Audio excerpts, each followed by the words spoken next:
तारू लागले बंदरी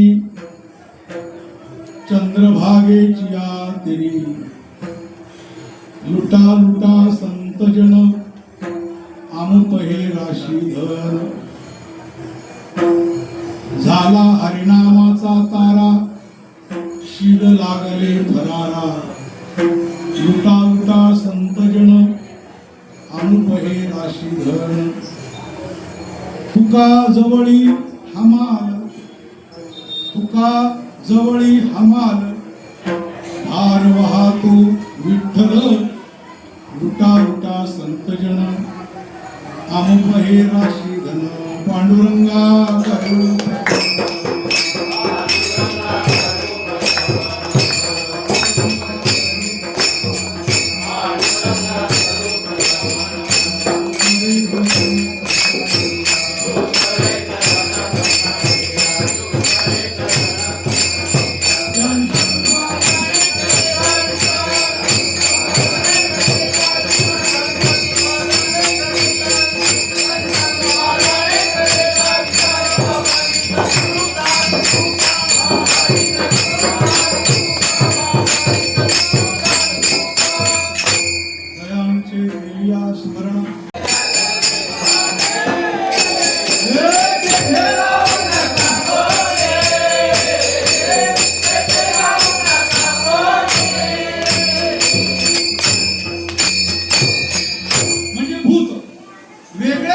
पद्धतीने भगवंताला आळवलं आणि ते आळवत असताना कधी त्याला देव म्हटलं, कधी त्याला भूत म्हटलं, कधी त्याला खेचर म्हटलं. खेचर खेचर खडतर हा खेचर खडतर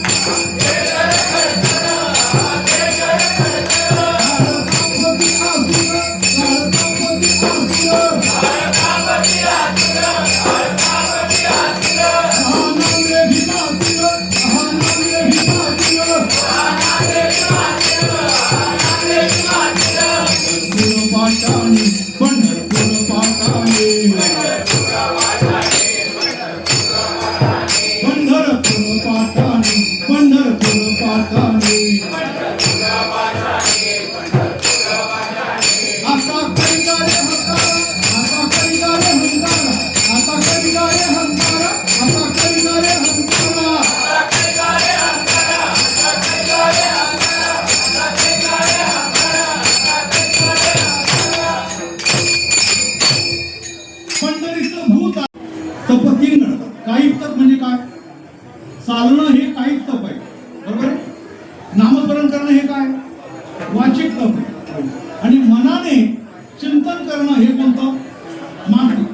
वाचिक आणि ऐसा ठसा नामाचा.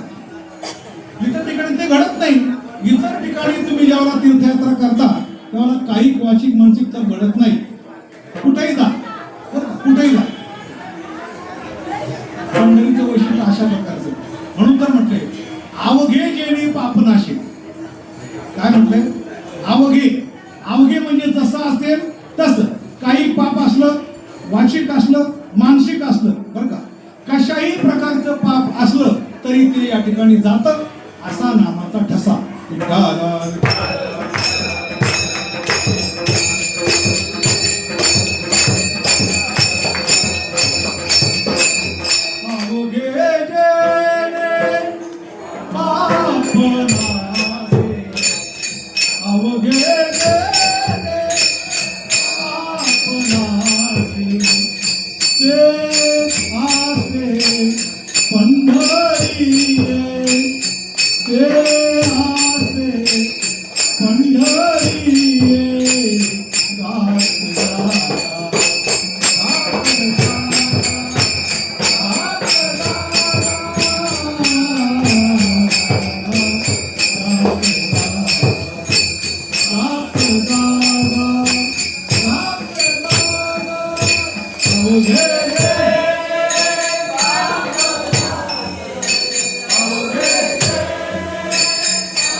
कलंकी हे 10 आणि आणखी व्यासांसारखे. कारण अवताराचे प्रकार सांगितलेले. अंशांशोष तथा वेश कला पूर्ण प्रकथ्यते व्यासादेश स्मृत षष्ट परिपूर्ण परिपूर्णतम साक्षात श्रीकृष्णो अन्य नेवही. श्रीकृष्णो अन्य एवही एक कार्यार्थम आगत्यम कोटी कार्यांचकार. म्हणजे व्यासांसारखे अवतार. अशा प्रकारे सगळे मिळून 24 अवतार ज्यांनी धारण केले आणि 24 अवतार धारण करून या 24 सार म्हणून हा जो 25वा उभा आहे याला म्हणतात पांडुरंग.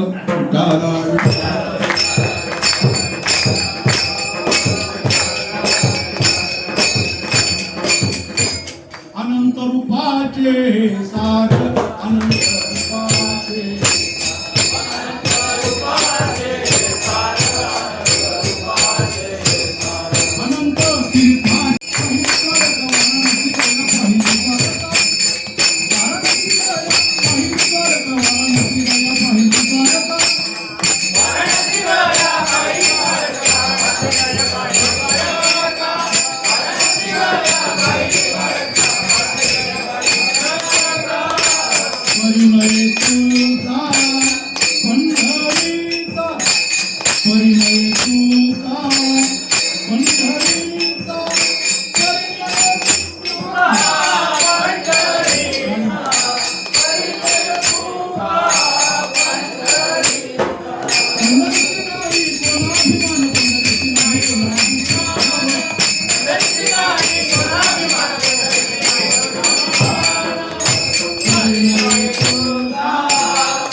पंढरी सोडून आपण कुठेही गेलो तर नामदेवराय गेले. खरं सांगा, नामदेवराय तीर्थयात्रा करायला गेले स्वतःच्या मनाने गेले का दुसऱ्या बरोबर गेले? जायची इच्छा होती त्याची नाही. ज्ञानोबाराने आग्रह केला म्हणून गेले, तरी जात नव्हते. भगवान म्हटले नामदेवा, अरे आयुष्यामध्ये एकदा तरी सगळे तीर्थ पाहावे माणसाने, एकदा तरी बरं. एकदा मग भगवंताची आज्ञा होती, ज्ञानोबाराय बरोबर जाणार होते म्हणून नामदेवराय गेले, नामदेव महाराज गेले. आता पुढे काय तीर्थयात्रा तीर्थावळीत काय लिहिले? नामदेव महाराज म्हणतात जिथं जिथं गेलो तिथं तिथं मला कुठेही समाधान लाभलं. ऐकाय प्रमाणाशिवाय बोलत नाही. जिथं जिथं गेलो तिथं कुठेही मला समाधान लाभलं नाही. काही ठिकाणी म्हणे दरवाजा बंद का, भूक चढ़ा रहे, हे की हमारे भगवान भूक खा रहे. म्हणजे काही ठिकाणी देव जेवत होते, काही काही ठिकाणी गेलो भगवान सोर आहे. हो. बरं काही ठिकाणी पाया पडायला गेलो पायच नाही. खरी गोष्ट नाही. कोणत्या देवाला पाय नाही? कोणत्या? मग बोला की पटापट काय हरकत आहे? काळे तीर्थ जगन्नाथ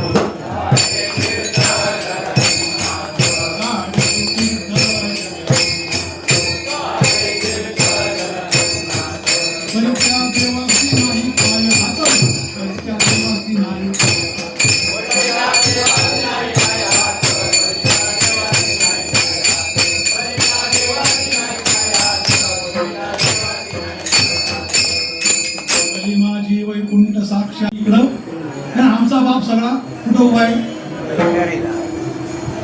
हा एक भाग झाला. आता दुसरा एक भाग सांगतो बरं का. याचा तुम्ही घरी जाईपर्यंत माझा याचा विचार करत जा. तुम्हाला रात्रभर झोप लागणार नाही. हा मुद्दा ऐकून तुम्हाला रात्रभर झोप लागणार. चला सांगून टाकू. पहिले याच्यावर प्रमाण देतो ना. तुम्ही इतर ठिकाणी गेले तर ते तुमच्या पाया पडतात. याच्यावर प्रमाण काय?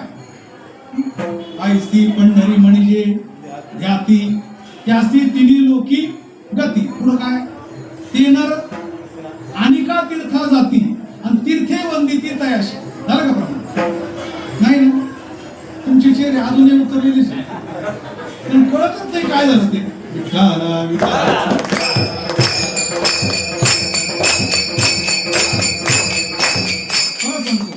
आईसी पंढरी म्हणजे ध्याती त्यासी तिन्ही लोकी गती तेनर अनिका तीर्था जाती. म्हणजे तुम्ही लोक अनिका तीर्था जाते म्हणजे गयेला किंवा नर्मदेला है ना. ते तीर्थे वंदिती तयासी ते तुमच्या पाया पडतात. बाबा नो इकडे येत जाऊ नका रे बाबा. महाराष्ट्र खूप चांगला आहे की नाही. आणि तरी सगळे लोक पोटे भरला इकडे येतात. बाई कुठे येतात? कोळसा विकायला, राखेल विकायला. पंचर काढणारा कोण देतो? मला काहीच माहिती नाही. पंचर काढणारा कोण देतो? केरला. मिठाईवाला कुठून येतो? पुढचं तुम्ही म्हणायचं पटापट. मुंबईकर मिठाईवाला कोण देतो? स्वेटरवाला कुठून येतो? स्वेटरवाला नेपाळ. बरोबर. म्हणजे सगळे लोक पोट भरायला कुठे येतात? अहो माणसंच नाही देव सुद्धा इथं आल्याशिवाय, महाराष्ट्रात आल्याशिवाय कोणत्या देवाचं दुकान चालत, पूर्णत्व येत, मोठेपणा मिळत, चरित्र तयार होत. आता प्रभू रामचंद्र जन्म कुठं? अयोध्येला. पण कीर्ती कुठं झाली? महाराष्ट्रात आली.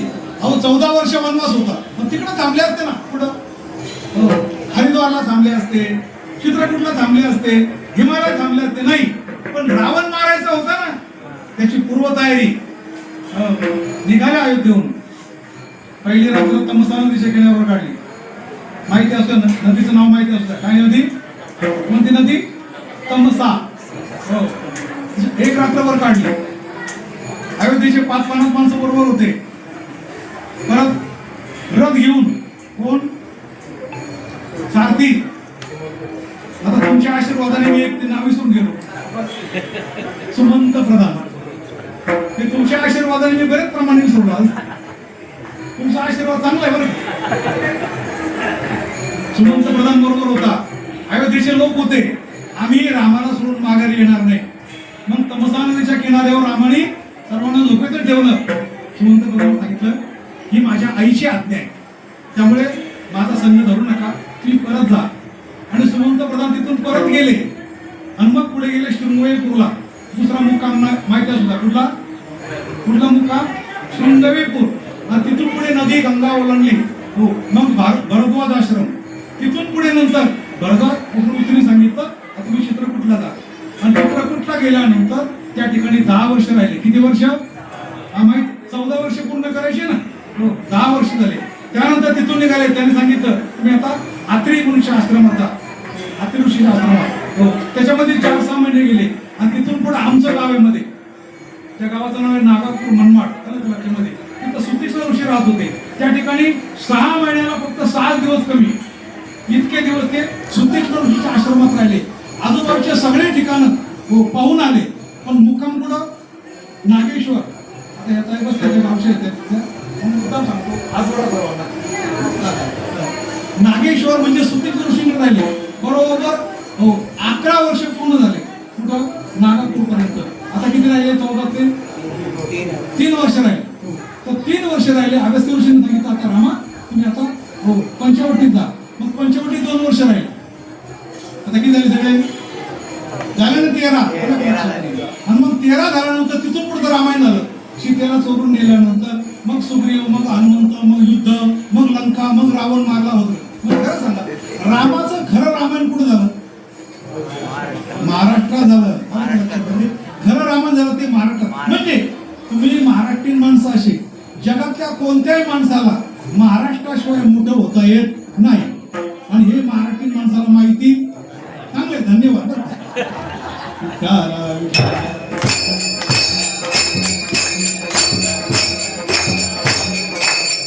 टीका सांगितली कुठं कुरुक्षेत्रात आणि किती वेळ टीका केली कुठं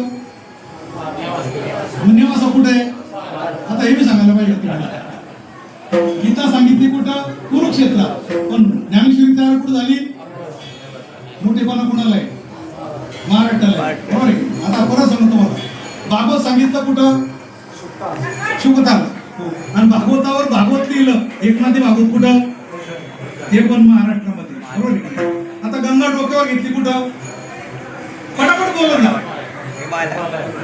हिमालय गंगा डोक्यावर घेतली कुठं आणि डोक्यावर उतरवली कुठं त्र्यंबकेश्वरला महाराष्ट्राशिवाय काहीच घडत नाही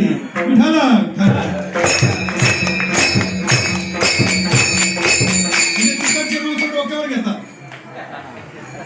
आणि इकडचे माणसं डोक्यावरून उतरावतात आलं का लक्षामध्ये तिकडे डोक्यावर घ्यायची पद्धत आहे आणि इकडे डोक्यावरून हो उतरवला दिला त्र्यंबकेश्वरला उतर आता बया म्हणी आता गौतम करतो उतर मग चैतन्य शंभूचा माझा तो निक्षेप होता पार्था तया गौतम झाला अशी असता निधी उगा सगळा उत्कर्ष महाराष्ट्र झाला बरं अशा प्रकारचा महाराष्ट्र आणि म्हणून महाराष्ट्रीयन माणसाला तिकडचे तीर्थ म्हणतात बाबांनो तुमच्या पाया पडतो रे बाबा कशाला भेटत नका हो काही भटकू नका फिरू नका तुमचं आमचा बाप जिथं उभा आहे ना त्याच्या पाया पडा तुम्हाला सगळे तीर्थ मिळाले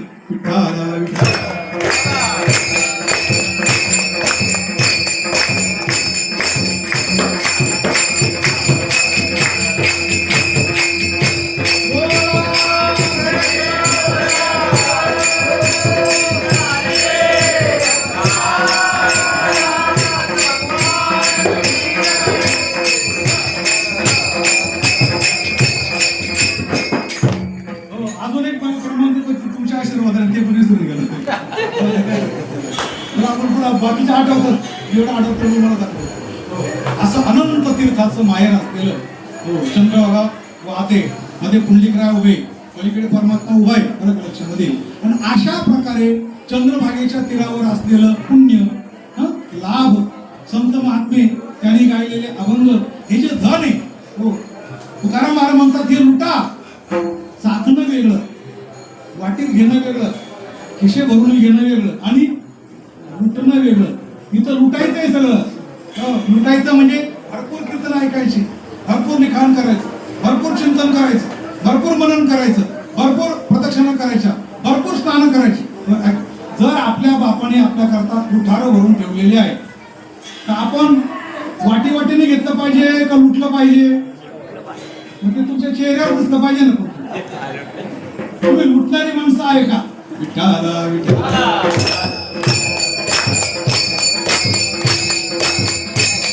आतापर्यंत सगळ्या संतांनी लुटलं तरी लुटून लुटून लुटून ते आहे तसंच आहे संपायला तयार नसरे लुटीता नसरे मागे बहुतानी मागे बहुतानी मागे बहुतानी नसरे लुटीता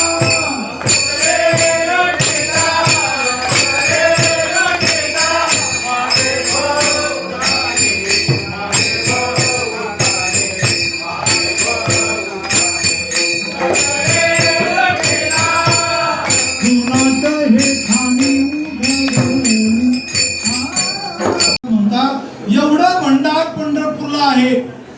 महाराष्ट्रात आहे. आणि असं असून जर माणसं इतर ठिकाणी भटकत असतील तर त्यांना पुण्य नाही लाभणार, पाप लागणार. आता बोलू का नको, कारण प्रमाण माझं काम प्रमाण सांगणं. विठ्ठला विठ्ठला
पंढरी मनाचे ध्यान देतात, आवडतात, ठसवतात अशी माझी पंढरी. कशी?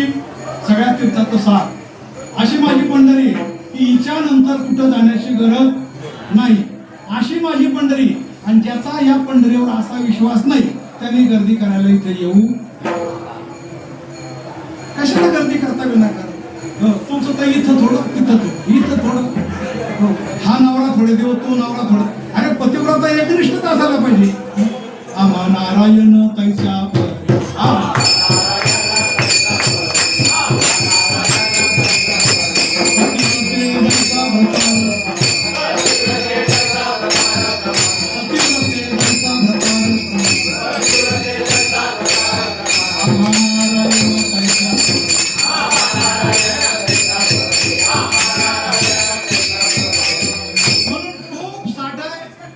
इथं ज्ञानेश्वरी आहे, इथं गाथा आहे, इथं भागवत आहे. लुटा लुटा लुटा संतजन आणि अमुक हे राशीधर.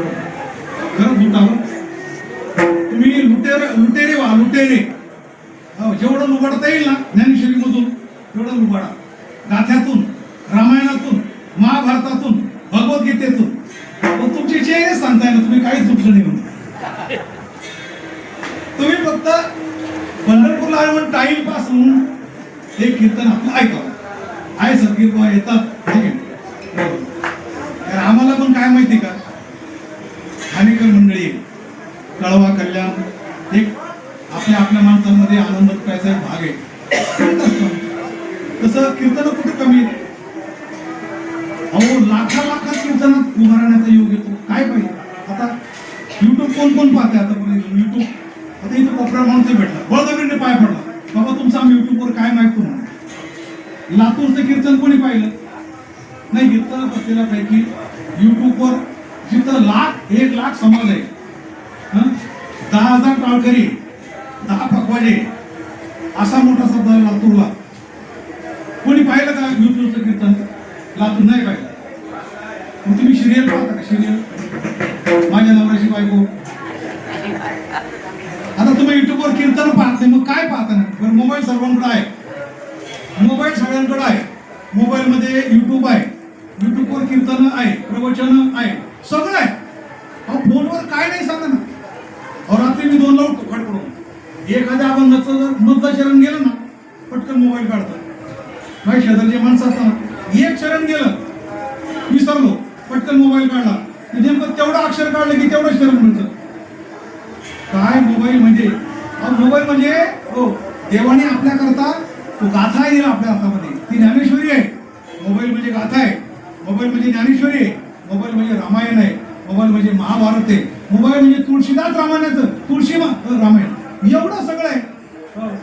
सगळे कीर्तन मोबाईलवर सगळे युट्यूबवर सगळे कीर्तन नुसतं सर्च करा एकनाथ महाराज कीर्तन सगळे बरोबर तुम्हाला काय सांगून पाहिजे तर तुम्ही कधी युट्यूबच पाहिलं नाही कधीच. मोबाईल चांगलं पण तेवढं आहे आणि वाईट पण तेवढं. 24 तासात एखाद्या पोरीचा फोन येत होतो. कसं चाललंय तुझं चांगलं आहे ना. हिचा पण फोन जातो बरं चाललंय ना बघ महिनाभर पहा पाहुण्याला इकडे घेऊन ये त्या टाकून देऊ. आता ही मोबाईलच्या मधून संसार बिघडवते का घडवते. राहू दे ना बाई नांदते पोरी तर नांदू द्या ना. म्हणजे पोरी न नांदायला कारण सुद्धा मोबाईल आहे. पळून जायला कारण सुद्धा कारण मोबाईल. मग चांगला वापर करा का वाईट वापर करा. युट्यूब पाहाल की नाही तुम्ही कीर्तन पाहाल की त्याच्यावर घरी गेल्याबरोबर नाही आत्ता कीर्तन झाल्यानंतर युट्यूबवर सर्च करा. लाखात कीर्तन करण्याचा योग येतो. लाख लोक महाराष्ट्रात जमतात कीर्तनाला. हे वैभव आहे वारकरी संप्रदायाचं वैभव आहे. आणि म्हणून हो नामदेव म्हणतात हो तुकाराम महाराज म्हणतात ऐसा नाम घोष सांगा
दरवर्षाप्रमाणे हा कार्यक्रम चालू ठेवला. त्याच्याकरता उपवास विणा टाळ हरिभक्तपरायण आपले एकनाथ महाराज कृपे लहानपणापासून प्रभाताचे नादी त्यांनी जतन करून ठेवलं आणि आपण सर्व मिळून हा कार्यक्रम चालू ठेवला. त्याबद्दल तुम्हाला मी धन्यवाद देतो आणि सेवेला पूर्ण विराम देतो. विठ्ठल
या अभंगावर भक्तपालन एकनाथ महाराज सदगीर यांचं सेवा झाली.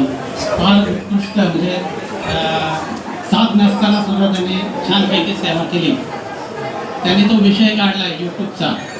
मागे त्यांनी लाखांच्या समोर त्यांनी कीर्तन केलं होतं. मला वाटतं तो अभंग होता मला बहिणाबाईंचा.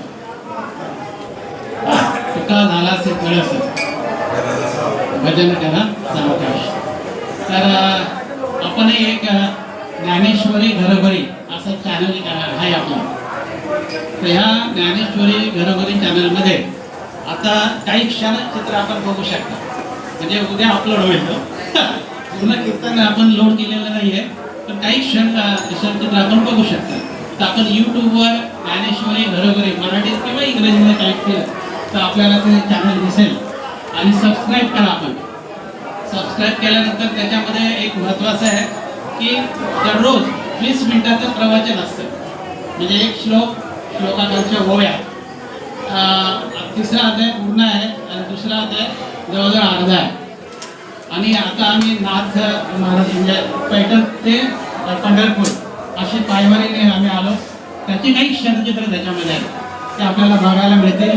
एक महिना वारकऱ्याची एक मुलाखत आहे 10 मिनिटांची. ती आपण जरूर ऐका. आणि महाराजांचं फार मोठं योगदान आहे ठाण्यामध्ये. आणि त्यांनी स्वतः परमार्थ केला आणि परमार्थ घडवला सुद्धा.